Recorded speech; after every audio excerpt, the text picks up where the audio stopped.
ओम गंग गणपतय नमः। मैं DN Gupta, astrologer and पापिस्ट। प्रणाम। आपका एस्ट्रो इवेंट्स में स्वागत। आज जो हम बात कर रहे हैं वो एक ऐसे ग्रह की कर रहे हैं जो बहुत ही रहस्यमय ग्रह है और हालांकि वो ग्रह की श्रेणी में नहीं आता, छाया ग्रह माना गया है ज्योतिष के हिसाब से, लेकिन इतना पावरफुल है कि अच्छे से अच्छे ग्रह को भी वो मात करता है। यानी जो राहु की हम बात कर रहे हैं, राहु आदमी को राजा से रंक बना देता है और रंग से राजा बना देता है, यानी इतना पावरफुल है। तो यानी अब मैं आपको बताऊं कि जैसे मान लीजिए आपका हंस योग है, तो हंस योग को दूषित करके यह गुरु चांडाल योग बना देता है। रुचक योग को दूषित करके अंगार का योग बना देता है। शश योग को दूषित करके पैशाचिनी योग बना देता है। सूर्य चंद्र को खंडित कर देता है और उनके पावर को ख़त्म कर देता है और ये पितृदोष का भी निर्वहन करता है। तो यानी इसका जो स्ट्रेंथ है वो ऐसी है कि अच्छे से अच्छे शुभ ग्रह को यह विनाश करके और मेलाफाइड कर देता है और उनके मतलब अच्छे परिणाम जो अच्छे ग्रह को देना चाहिए उसके दुष्परिणाम देखने को मिलते हैं। तो अब आप समझ लीजिए कि राहु कितना शक्तिशाली है। लेकिन राहु अगर केंद्र में अकेला बैठा हुआ है और उस पर किसी ग्रह की दृष्टि नहीं है तो स्वतंत्र राजयोग बनाता है और वह आदमी को कितनी ही ऊंचाइयों पर दे देता है। इसी तरह अलग अलग भाव में गुरु मतलब ये राहु आपको अच्छे फल भी देता है और इतने अच्छे फल देता है कि आपको आश्चर्यचकित होंगे कि ये अचानक क्या हो गया।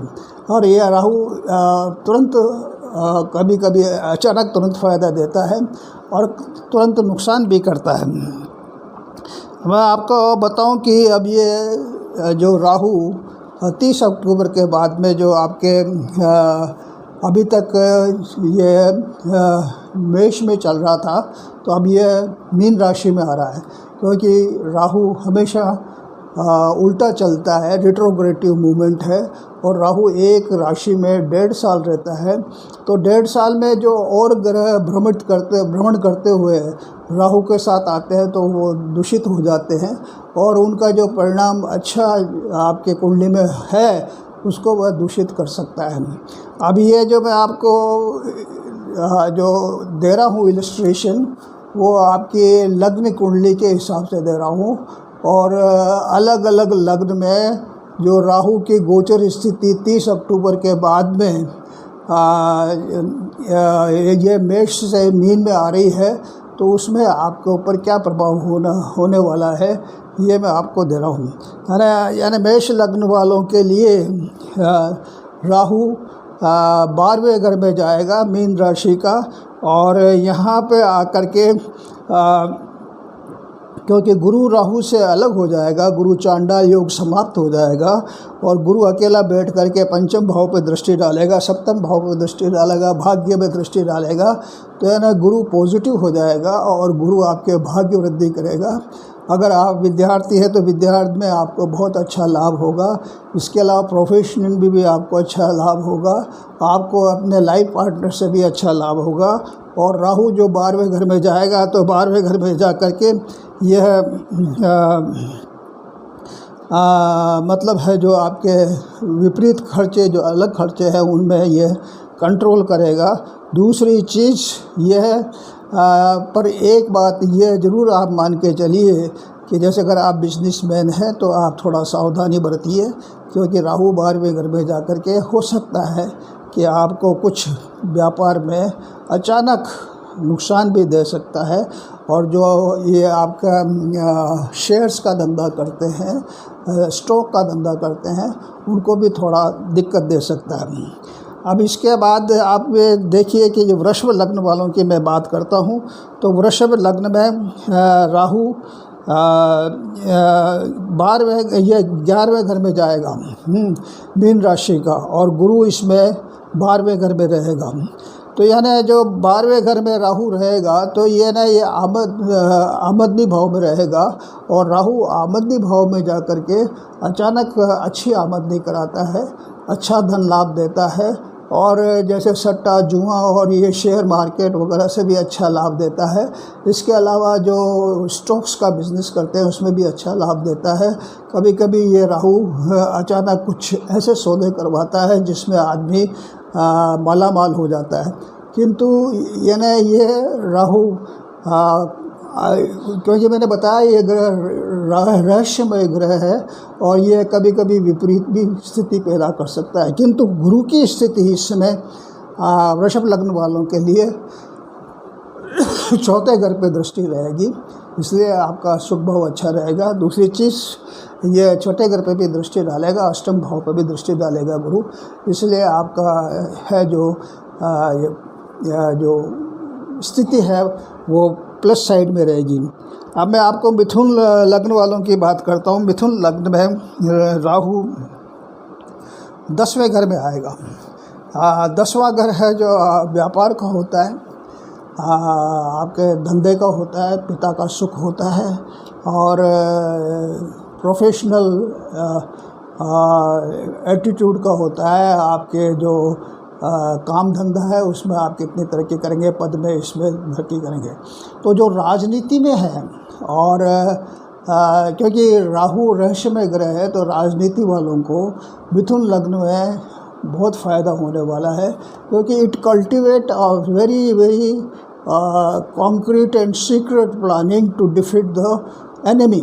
तो इसलिए है जो ये राहु जिनके 10वें घर में यानी ये एक तरह से इस तरह की दिमाग में योजना बनाता है और इस तरह की शक्ति पैदा करता है कि यह दुश्मन को किस तरह से परास्त किया जाए।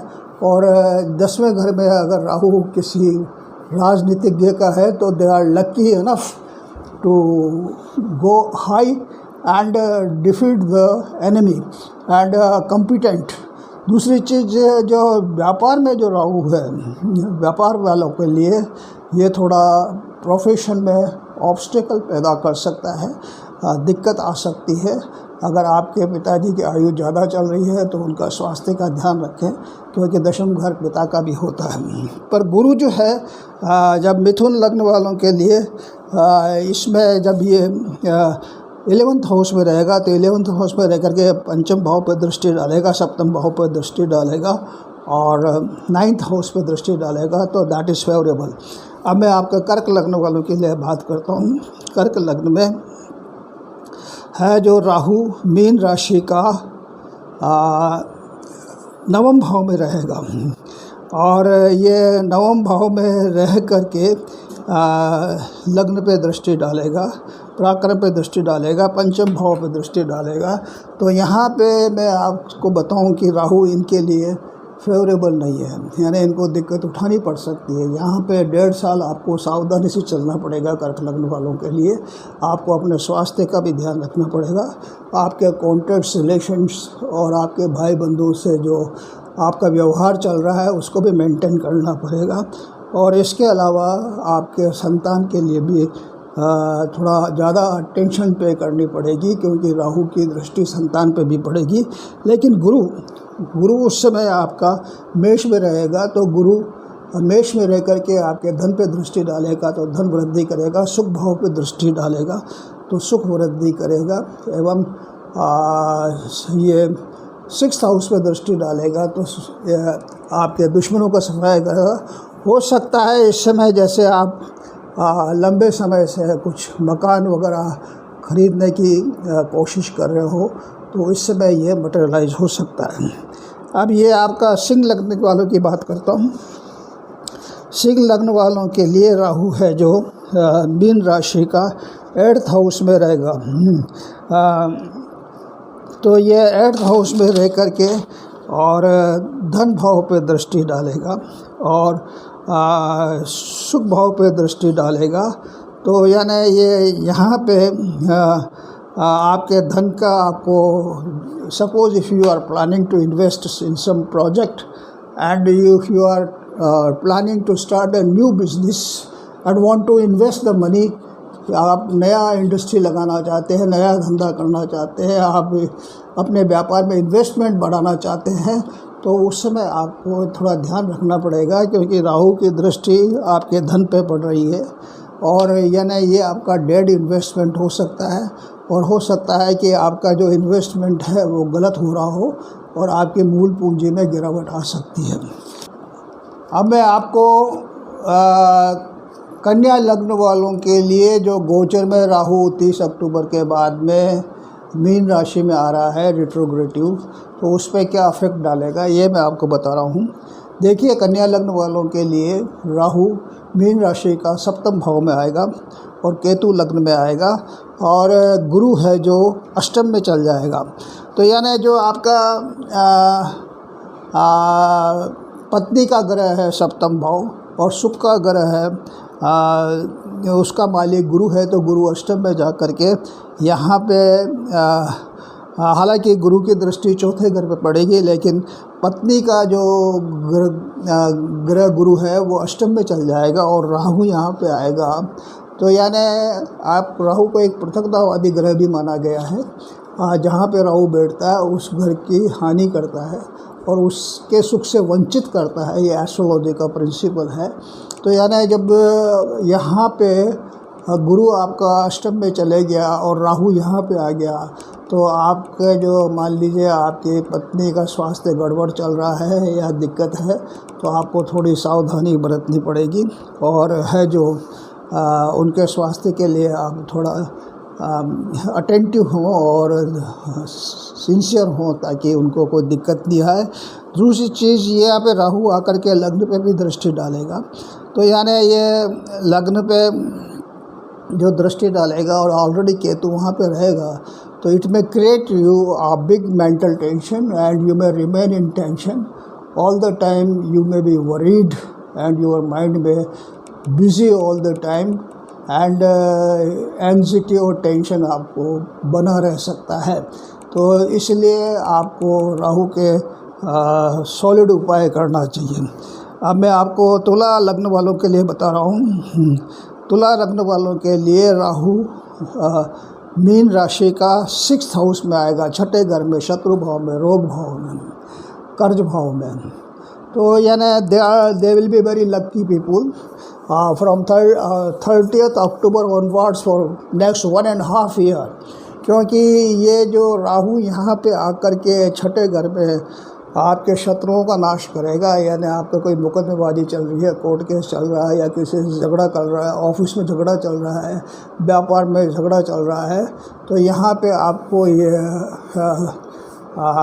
एक बूस्टअप देगा, आपको विजय देगा, आपको ताकत देगा। दूसरी चीज़ आपके शत्रुओं का सफाया करेगा। और अगर आप काफ़ी टाइम से लंबी बीमारी से जूझ रहे हैं तो यहाँ पे ये भी आपको फ़ायदा करेगा। तीसरी चीज़ जो आपके ऊपर कर्जे वर्जे हैं उनसे भी आपको ये उनसे भी हल्का करेगा। तीसरी चीज़, मान लीजिए आपके ऊपर कोर्ट केस वगैरह ऐसा कुछ दिक्कतें चल रही है तो उसमें भी आपको फ़ायदा करेगा। और दूसरी चीज़, सबसे बड़ी चीज़ ये है कि गुरु उस समय मेष राशि का सप्तम भाव पे रहेगा, तो सप्तम भाव में गुरु रह करके आपके आमदनी पे दृष्टि डालेगा, तो आपकी आमदनी बढ़ाएगा। लग्न पे दृष्टि डालेगा तो you will feel better in health. और आपके पराक्रम पे दृष्टि डालेगा तो यानी आपके सोशल सर्किल और भाई बंधु वगैरह से रिलेशन अच्छे होंगे। वृश्चिक राशि के वालों के लिए राहु यहाँ पे थोड़ा दिक्कत वाला साबित हो सकता है, क्योंकि यह पंचम भाव में मीन राशि में वृश्चिक राशि वालों के लिए रहेगा, तो यहाँ पे आपका प्रोफेशनल प्रॉब्लम क्रिएट हो सकती है। दूसरी चीज़, जो आपके संतान का आप प्लानिंग कर रहे हैं उस प्लानिंग में डिस्टर्बेंस आ सकता है। तीसरी चीज़, ये पंचम भाव प्रोफेशन का भी होता है, तो इसमें प्रोफेशन में भी थोड़ी दिक्कत आ सकती है। दूसरी चीज़, राहु भाग्य पे भी दृष्टि डालेगा तो इट में डिटोरेट योर लक एंड ये आपके इनकम पे भी दृष्टि डालेगा, तो इनकम पे भी थोड़ी दिक्कत आ सकती है। किंतु गुरु उस समय मेष राशि का 6th हाउस में रहेगा, तो 6th हाउस में रह करके गुरु है जो 10th हाउस में दृष्टि डालेगा, तो इट में give betterment for your business और प्रोफेशन और प्रमोशन। और ये 12th हाउस पे दृष्टि डालेगा तो it will control your expenses. और ये धन भाव पे दृष्टि डालेगा तो it will create a money for you. किंतु शनि उस समय आपका चौथे घर में रहेगा, जो शश योग बनाता है, पंच महापुरुष योग बनाता है। 100 राशि का शनि रहेगा, लेकिन इसकी दृष्टि 10th हाउस में पड़ेगी। तो दृष्टि 10th हाउस में पड़ने से प्रोफेशन में थोड़ी दिक्कत आ सकती है, और लग्न पे दृष्टि पड़ेगी तो it may give some mental tension also. अब मैं आपको ये धनु लग्न वालों की बात करता हूँ। धनु लग्न में ये राहु आपका 4th हाउस में रहेगा 30 अक्टूबर के बाद में।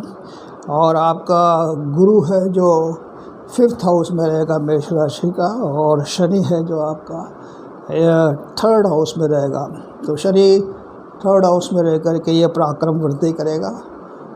ये गुरु है जो राहु आपका 4th हाउस में रह कर के थोड़ा घर में जो वातावरण है उसमें डिस्टर्बेंस पैदा कर सकता है।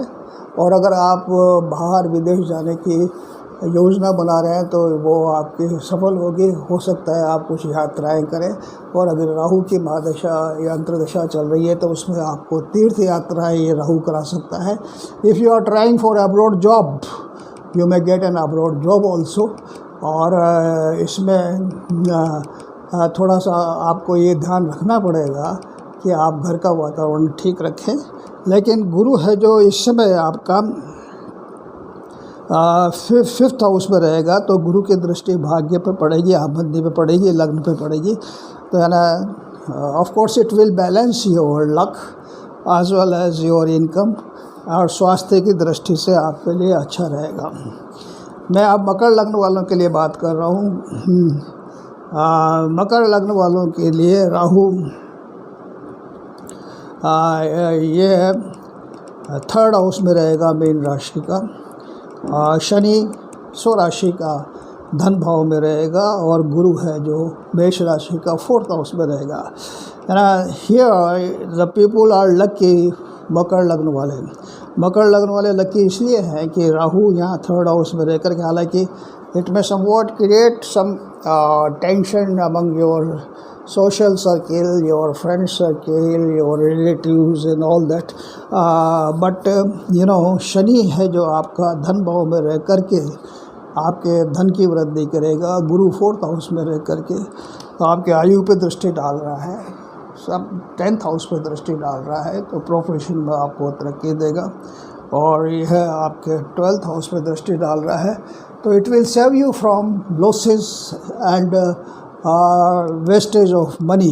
अब ये राहु स्थान वृद्धि करोते, राहु जैसे राहु पराक्रम में वृद्धि करेगा, दबदबा बढ़ाएगा। और यह है क्योंकि यह मीन राशि का 3rd हाउस में रहेगा मकर लग्न वालों के लिए। If suppose if you are in politics और if you are in defence और somewhere in games sports and all that, तो यानी you will be winner side. आपका पराक्रम बढ़ेगा, आपका दबदबा बढ़ेगा और आपका यश बढ़ेगा। अब मैं कुंभ लग्न वालों के लिए बात कर रहा हूँ। कुंभ लग्न वालों के लिए इसमें क्योंकि अभी शनि कुंभ में चल रहा है, तो शनि 100 राशि का लग्न में रहेगा। राहु मीन का आपका है जो धन भाव में रहेगा, और गुरु आपका मेष राशि का 3rd हाउस में रहेगा। तो शनि 100 राशि का रहेगा, तेरे लग्नेश लग्न में रहेगा, तो health wise it is a better good news. अब इसमें क्या है कि शनि लग्नेश हो गया तो इसकी दृष्टि इतनी दिक्कत नहीं देगी।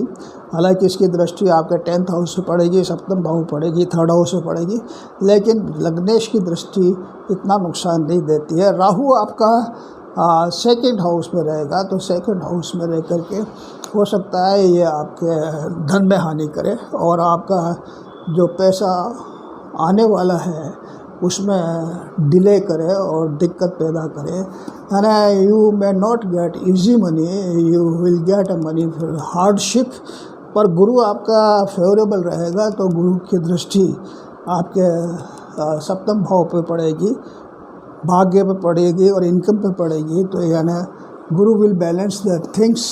सो I mean to say that not only with Rahu you may make analysis of your prediction and future. You know, you have to consider Guru also, you have to consider Shani also, as well as you have to consider your Dasha, Mahadasha, Antardasha and कौन सा ग्रह किस नक्षत्र में है, और हर ग्रह की गोचर स्थिति को ध्यान में रख कर के ही एक्यूरेट प्रेडिक्शन पर पहुंचा जा सकता है। अब मैं आपको मीन लग्न वालों की बात कर रहा हूँ। मीन लग्न वालों के लिए राहु लग्न पे रहेगा, केतु है जो सप्तम भाव पे रहेगा, शनि 12th हाउस में रहेगा, गुरु 2nd हाउस में रहेगा। तो इसमें राहु लग्न में रहने से somewhat you will remain in confusion, you will not able to create confidence and you will feel that you need some body's help to come up। आप आगे बढ़ने के लिए किसी की मदद की ज़रूरत है ऐसा फील करेंगे, और ना you will be always in thinking, your mind will be somewhat busy and not very much healthy from mental side.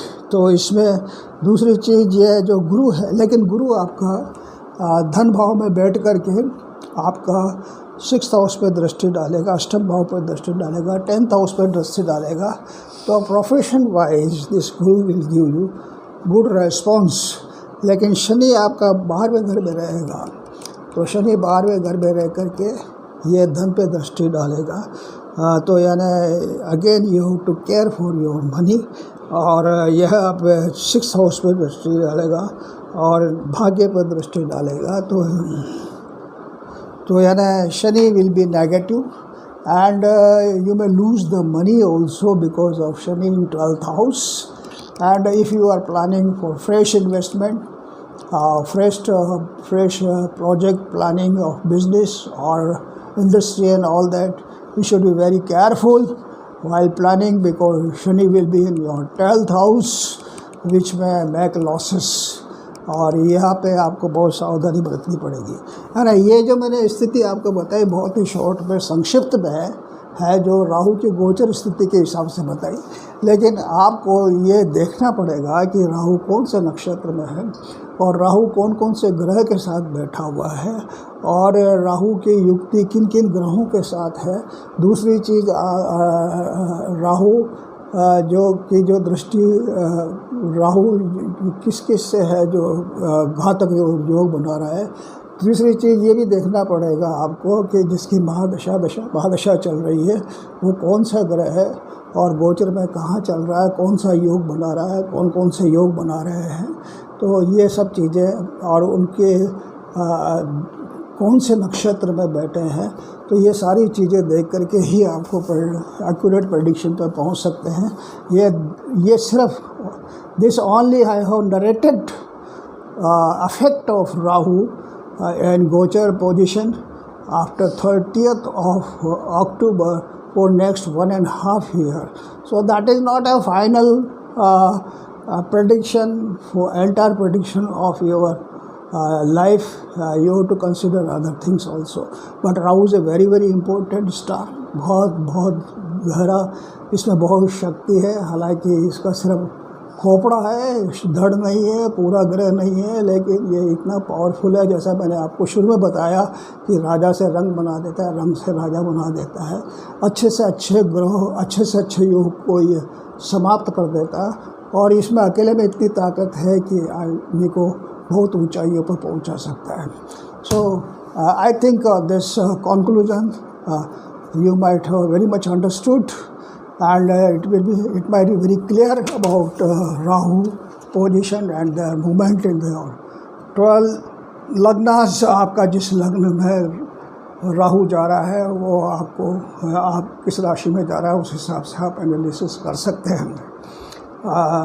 तो मैं चाहूँगा कि आपको ये वीडियो पसंद आया तो आप इसको लाइक करिए, और अगर अभी तक आपने सब्सक्राइब नहीं किया तो सब्सक्राइब करिए, और आप बेल का बटन दबाइए ताकि नेक्स्ट जो मेरा वीडियो आने वाला है उसका इंटीमेशन आपको मिल सके। Again I will request you to make India number 1। जय हिंद।